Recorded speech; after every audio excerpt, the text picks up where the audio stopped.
Hello dear friends, तो एक बार फिर से स्वागत है तेनालीराम की सीरीज़ में। आज की जो कहानी है वो है रिश्वत का खेल। तो चलिए कहानी शुरू करते हैं। कृष्णदेव राय कला प्रेमी थे, इसलिए कलाकारों का प्रोत्साहन बढ़ाने के लिए उनके अच्छे प्रदर्शन के लिए उन्हें पुरस्कार देकर सम्मानित करते रहते थे। कलाकारों को सम्मानित करने से पहले वे एक बार तेनालीराम से ज़रूर पूछते थे। महाराज की ये बात तेनालीराम के विरोधियों को बहुत खलती थी। तेनालीराम कुछ दिनों से राज दरबार में नहीं आ रहे थे, जिसका फायदा उठाते हुए उसके विरोधियों ने महाराज के कान भरने शुरू कर दिए। उनमें से एक विरोधी महाराज से बोला, महाराज तेनालीराम रिश्वतखोर है।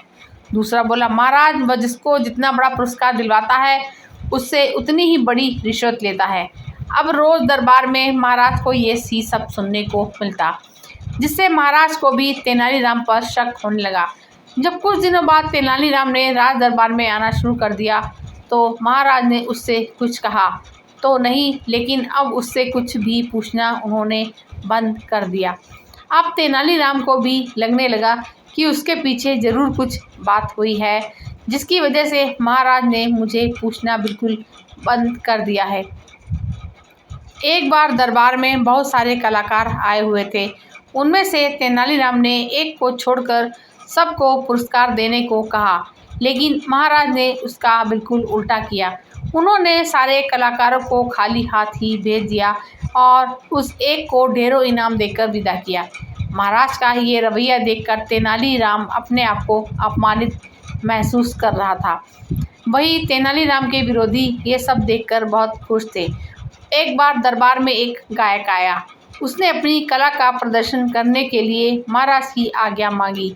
महाराज ने अगले दिन उसे संगीतशाला में आकर अपनी कला का प्रदर्शन करने का आदेश दे दिया। अगले दिन उस गायक का प्रदर्शन देखने के लिए संगीतशाला में काफ़ी भीड़ जमा हो गई थी। महाराज के आते ही उसने गायन शुरू किया तो चारों ओर वाह वाह होने लगी। गायन समाप्त होते ही तेनालीराम बोला, तुमने तो बहुत अच्छा प्रदर्शन किया है।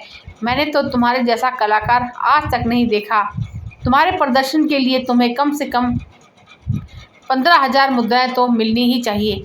महाराज तेनालीराम की ओर देखते हुए बोले, सच में तुम्हारा प्रदर्शन तो काबिले तारीफ था, लेकिन तुम्हें देने के लिए हमारे पास इतना धन ही नहीं कि हम तुम्हें दे सकें। बेचारा गायक निराश होकर अपना सामान बटोरने लगा कि तभी तेनालीराम ने एक पोटली लाकर उसे थमा दी। तभी राजपुरोहित बोला, ये तो महाराज का अपमान हो रहा है। जब आपने उस कलाकार को कुछ नहीं दिया तो तेनालीराम को देने की क्या ज़रूरत थी। ये सुनते ही महाराज गुस्से से लाल पीले हो गए। उन्होंने सैनिकों को तेनालीराम और गायक को पकड़कर अपने पास लाने का आदेश दिया।